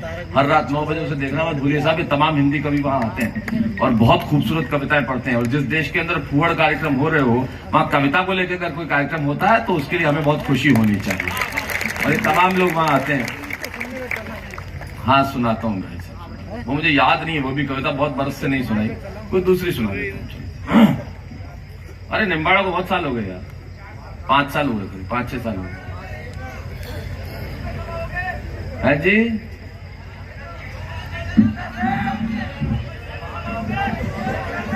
देखो भाई, उस धरती पे पड़ा हूं, उस राजस्थान का बेटा हूं जहां खुददारी के लिए लोग घास की रोटी भी खा लेते हैं। और राजस्थान का बेटा हूं, मेरे लिए मेरा आत्मसम्मान से बढ़कर कुछ नहीं है। और मेरे 2 शेर मुझे याद आते हैं कि लोगों के हक का जोड़ा उसने किसी से मन, लोगों के हक का जोड़ा उसने किसी के मन से जुड़कर नहीं देखा। और इस बात से ही फितरत पता चल जाती है, जिस जगह को छोड़ा फिर मुड़कर नहीं देखा। और मुझे बताइए साहब, मैं तो आपका कायल हूं। दुनिया का कोई टेलीविजन शो, दुनिया की कोई फिल्म, दुनिया का कोई ग्लैमर 25,000 लोगों को इकट्ठा नहीं कर सकता। ये इतने लोग इकट्ठे हुए हैं तो शैलेश लोढ़ा की कविता सुनने के लिए इकट्ठे हुए, और किसी चीज के लिए इकट्ठे नहीं हुए। शैलेश लोढ़ा जब भी याद रखा जाएगा, एक अभिनेता के तौर पर उसने काम किया, काम करता है, काम करता रहेगा, याद रखा जाएगा। लेकिन अगर याद रखा जाएगा तो इसलिए याद रखा जाएगा कि इधर से एक पर्ची आती है रिस्कॉन ले सुना दो, इधर से एक पर्ची आती है मां सुना दो, इधर से एक पर्ची आती है बेटियां सुना दो, इधर से एक पर्ची आती है मिस करते हो कि नहीं कौन सुना दो। और जिस कवि की कविताएं लोगों के जुबान और जहन में बसती हो, वहां वो किसी किसी टेलीविजन शो के भरोसे रह सकता है। ये देश की जनता जो है, ये मोहब्बत देती है, और इसी मोहब्बत की वजह से मैं आप लोगों के बीच में खड़ा हूं। चलिए एक कविता सुनाता हूं आपको, एक कविता का अंश सुनाता हूं। ये पीछे एलईडी वेलईडी क्यों लगाते हो? जिस वक्त उसका आविष्कार नहीं हुआ था तब क्या लगाते थे? पर्दो लाग तो वो होना चाहिए। क्योंकि देखिए ये जितनी चीजें हैं ये कला का नुकसान करने वाली चीजें हैं। कारण ये है कि आप फिर बाध्य हो जाते हैं उसको देखने के लिए। आपको आंखों में आंखें डाल के हमें देखना चाहिए। आज से 25 से 30 साल पहले भी यहाँ कवि सम्मेलन होते थे, हजारों लोग इकट्ठे होते थे, तब कोई एलईडी नहीं होता था, लेकिन आप कवि की आंखों में आंखें डाल के सुना करते थे। उस बात का मतलब अगर आप ऐसे ही करते रहेंगे, हम इलेक्ट्रॉनिक मीडिया के भरोसे हो गए, तो ये संस्थाएं समाप्त हो जाएंगी। जैसे कव्वाली नौटंकी धीरे धीरे समाप्त होती चली जाएगी, ये संस्थाएं समाप्त हो जाएंगी। इसको जोड़ने के लिए करो, ये मत लगाओ, ये नहीं लगाना चाहिए। बहुत खूबसूरत है, इनके टेंडर खत भरो भले ही।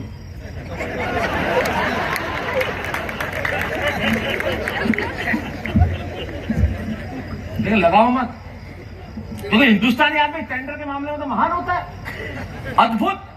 एक जगह एक लगा हुआ था, एक ने बुलाया, बोले पुल बनाना है, कौन कितना पैसे देगा?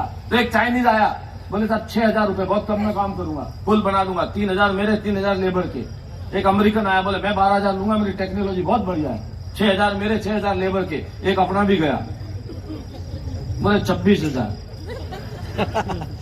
कैसे? 10,000 आपका, 10,000 मारा, 6 में चाइना वालों बढ़ाई थी।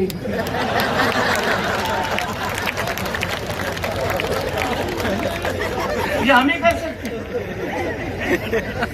ये कोई नहीं कर सकता। ये सिर्फ हमारी। अच्छा हमें क्या करना है पता है?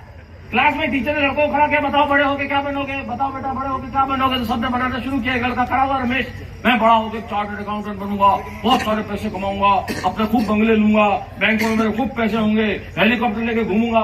टीचर बोले नहीं, इतना लंबा बताने की जरूरत नहीं, रमेश बैठ जा, एक एक लाइन में बैठा बेटा। हाँ सुनीता तू बता, तू क्या बनेगी? रमेश से लुगाई।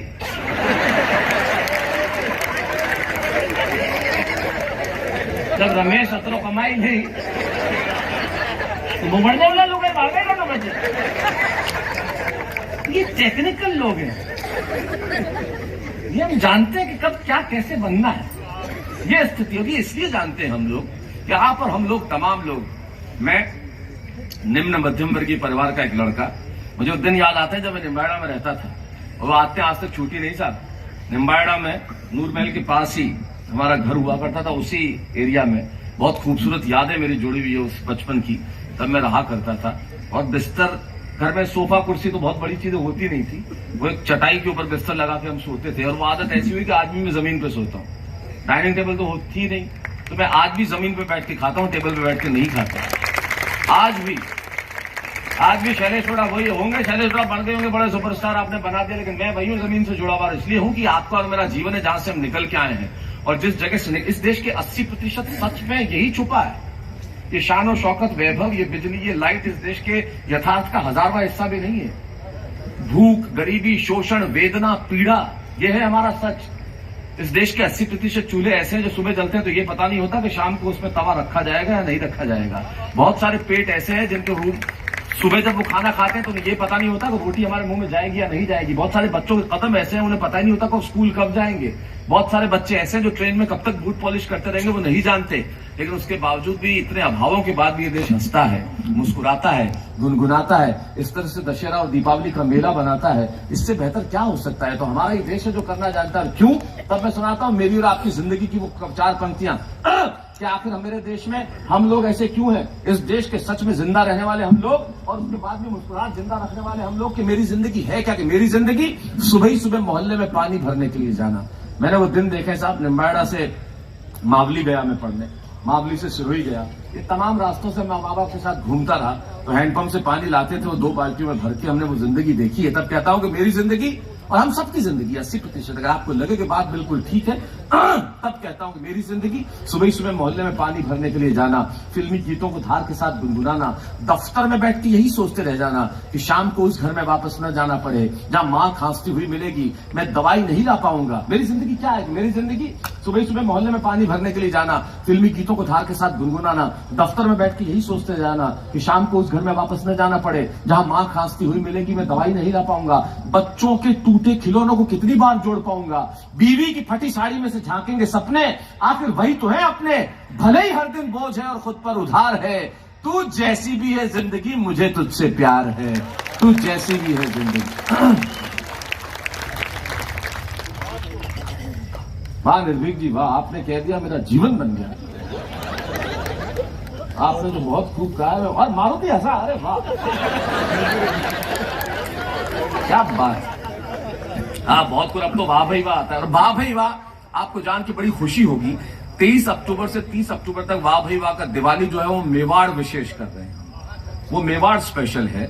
मेवाड़ स्पेशल इसलिए है कि उसमें मेवाड़ के कवि तो है ही, और मैं बहुत बहुत धन्यवाद ज्ञापित करना चाहता हूं मेरे मित्र और मेरे अनुज श्री लक्षराज सिंह मेवाड़ का, जिन्होंने पहली बार हिंदी टेलीविजन के इतिहास में सिटी पैलेस पूरा खोल दिया कि आप वाह भाई वाह हिंदी कविता के संरक्षण का काम कर रहे हैं, इसलिए एपिसोड जहां भी शूट करना हो वहां कीजिए। वहां 7 एपिसोड हम शूट कर रहे हैं। माणक चौक जो कभी हिंदी कविता किसी टेलीविजन शो के लिए नहीं दिया गया, या जनाना महल या जग मंदिर, और आप देखिए कभी वहां बैठ के टेलीविजन पे आएगा, तो हम वो पूरा एपिसोड मेवाड़ को समर्पित कर रहे हैं। पूरे 7 दिन मेवाड़ के नाम है, 23 और 30। तो मैं चाहता हूं एक बार मेरे कहने पर जिन्होंने हिंदी कविता का संरक्षण किया है, लक्षराज जी के लिए एक बार जोरदार तालियां बजा दीजिए, जिन्होंने इतना खूबसूरत काम किया है। तो ये 7 जो है एपिसोड आएंगे, और मेवाड़ इसलिए क्योंकि इस माटी से मेरा नाता है साहब, इस माटी की बात ही अलग है। तब मैं कहता हूं, तब मैं सुनाता हूं साहब। और कितना अच्छा लग रहा है अरविंद पोसवाल और दुष्यंत जी आप दोनों बैठे हैं, जब कलेक्टर और एसपी दोनों यहाँ बैठे, मतलब जिला कितना अच्छा होगा।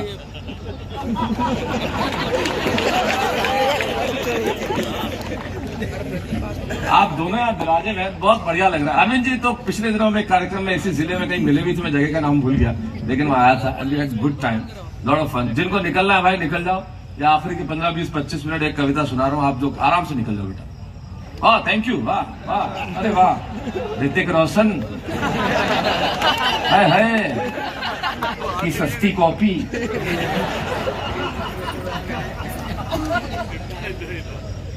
एक तो सब हीरो ने इतना बिगाड़ रखा है।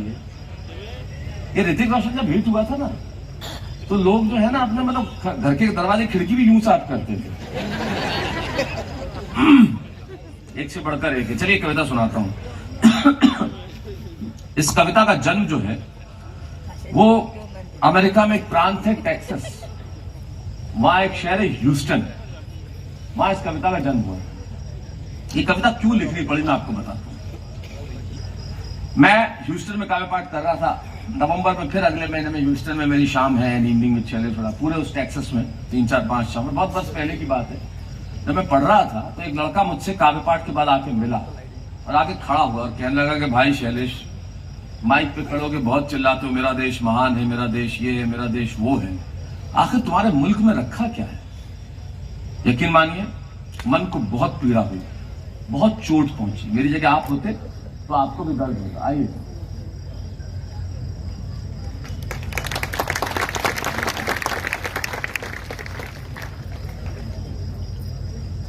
शुभ नाम वरिष्ठ पत्रकार महोदय जी का क्या है? श्याम साहब। बहुत बहुत धन्यवाद श्याम जी आपको। और ये नाम मेरे लिए ज्यादा पवित्र इसलिए कि मेरे पिताजी का नाम भी श्याम सिंह लोढ़ा साहब है, तो ये नाम मेरे लिए बड़ा अच्छा है। और आपने यहाँ आके ये मेरे को पहनाया दुपट्टा, इसी बहाने मोबाइल रखा कुछ देर।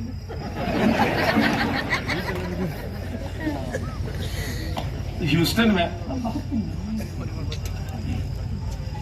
में काव्य पाठ कर रहा था, तो जब करके बैठा चिराग जैन, अश्लील आदमी लुगाइयों पे बात कर रहा है, लुगाई ऐसी ने, लुगाई वैसी ने, लुगाई ये ने, लुगाइयों का सम्मान करो।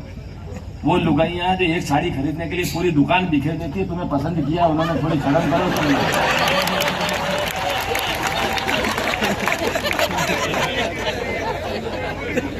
लुगाइयां मैं कहता हूँ लुगाइया जैसे, लुगाइया कमाल होते। 2 आदमी झगड़ रहे हो तो तुम्हें सिर्फ गालियां सुनाई देगी, तेरी तेरी ये, तेरी वो, तेरी ये। 2 लुगाइयां लड़ रही हो तो आपको नाम सुनाई देगा, मांगी लाल के साथ है पहले तो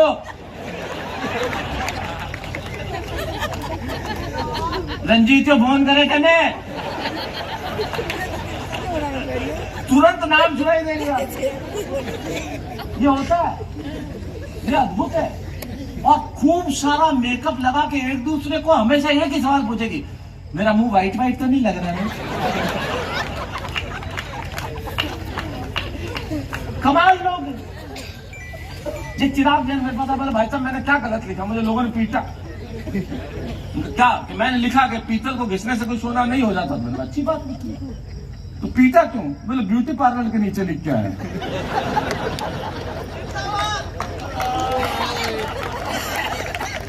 और मुमताज नसीम गई ब्यूटी पार्लर में, गई और फेशियल कराया, तो बहुत अच्छा लगा इसको फेशियल। तो फेशियल कराने वाली को बहुत बढ़िया किया। कितने सालों का अनुभव है? पहला दिन है। तो इतना अच्छा कैसे किया? पहली बर्तन माज थी।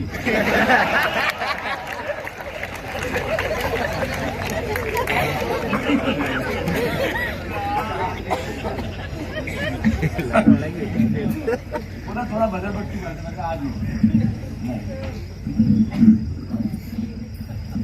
तो ह्यूस्टन में जब मैं कार पार्ट था, संदीप जी को मजा आ गया। बस मुझे ये देख के मजा आ गया। और मुझे आते ही इन्होंने चुटकुला सुनाया कि भाई साहब आजकल मैं डाइटिंग पे हूं।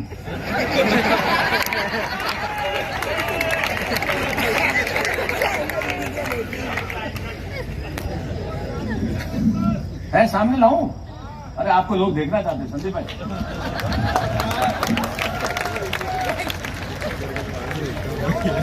इधर इधर आओ संदीप भाई, यहाँ हो यार।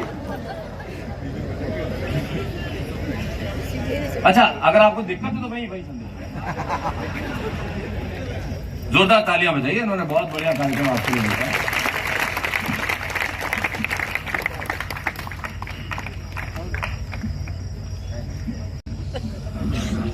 बिराजा अरे बैठो। नहीं अपने साथियों के साथ बैठेंगे। तो पेमेंट मिल जाएगा, विष्णु क्यों चिंता कर रहा है?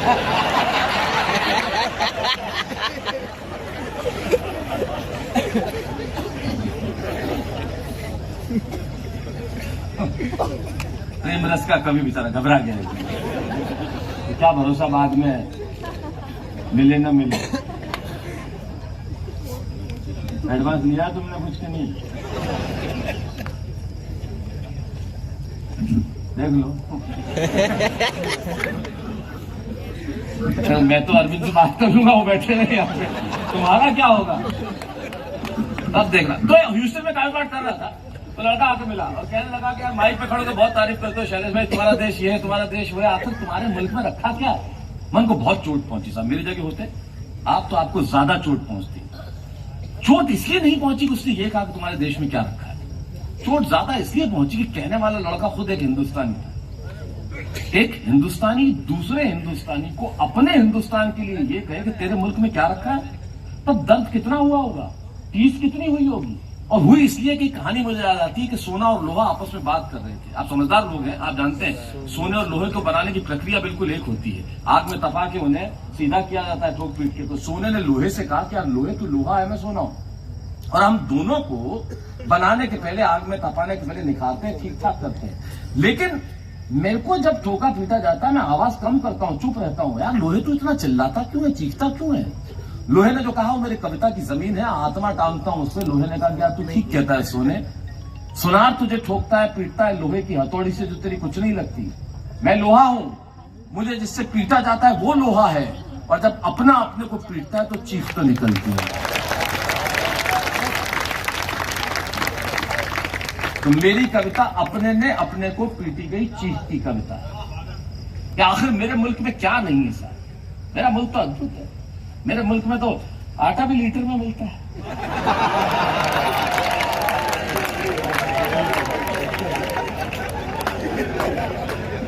कमाल है मेरा देश। हमारा देश तो अद्भुत है ना। हमारे देश में तो कुछ भी हो सकता है, एक से बढ़कर एक चीज है अपने इधर, पूछो ही मत। एक आया लड़का मेरे पास, बोले भाई साहब मैंने एक हास्य रस की कविता लिखी है। मैंने कहा सुना।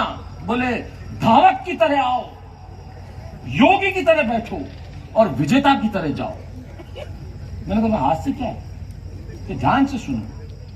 धावक की तरह आओ, योगी की तरह बैठो, विजेता की तरह जाओ। मैंने कहा हास्य कहां है? बोले टॉयलेट पे लिखा है।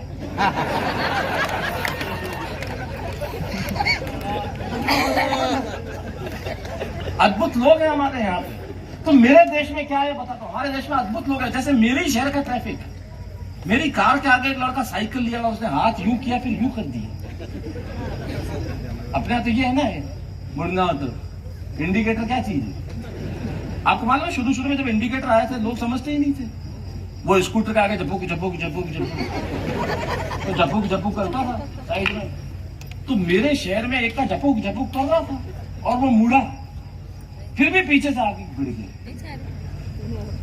तो जो बेचारे का स्कूटर था वो चिल्लाया, दिखे को नहीं। मैं समझ आप लगान भूल गया। तर्क देखो आप अगले। तो मेरे ही कार के आगे एक लड़का, उसने हाथ यूं किया फिर यूं कर दिया। मेरा क्या मतलब? मुड़नो कैंसिल कर दिया।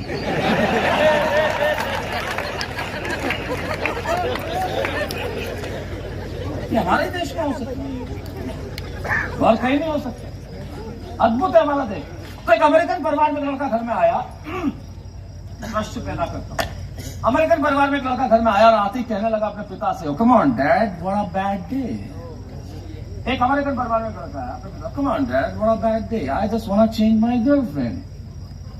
और मैंने कहा काम की बात चल रही है, सुनो। अपन अकाल वाले प्रदेश के लोग, सूखाग्रस्त क्षेत्र के आदमी, और ऐसा वर्ड सुनाई दिया, वर्ड सुनो मजा आएगा। अपन सुन ही सकते हैं रंजीत सिंह गाना। क्या सही है? कैसे खुद की बात कर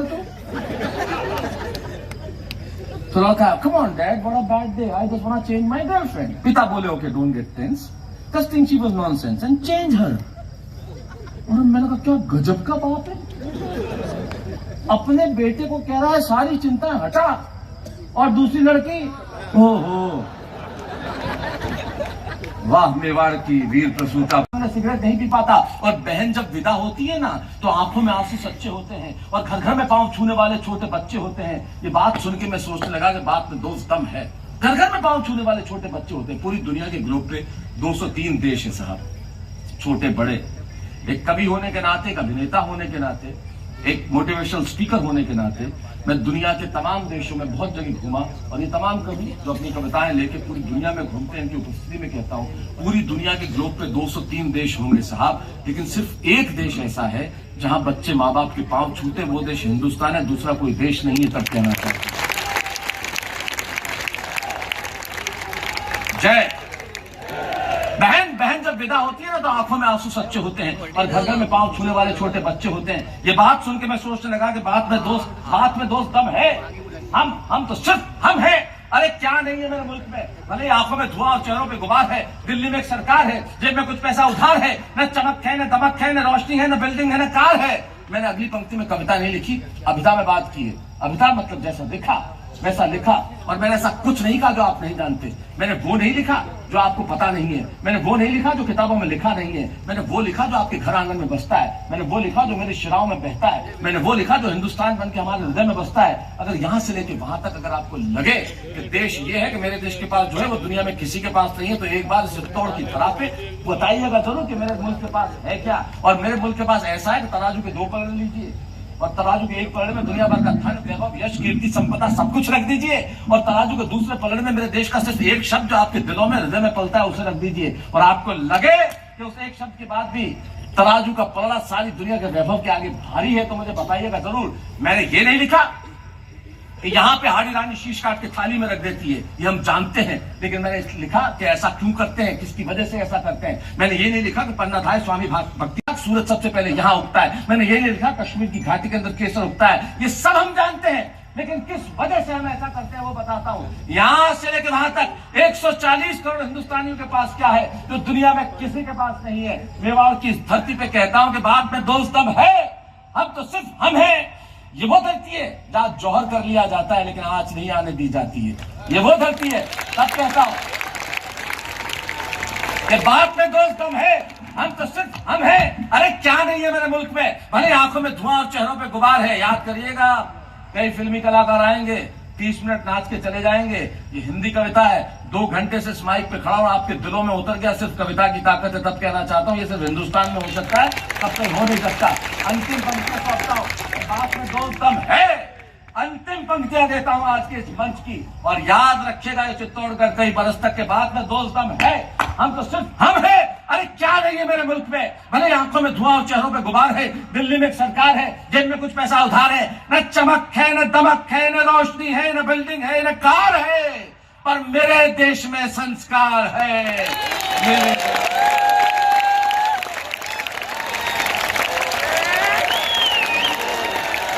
भारत माता की, भारत माता की, भारत माता की जय। जय मेरा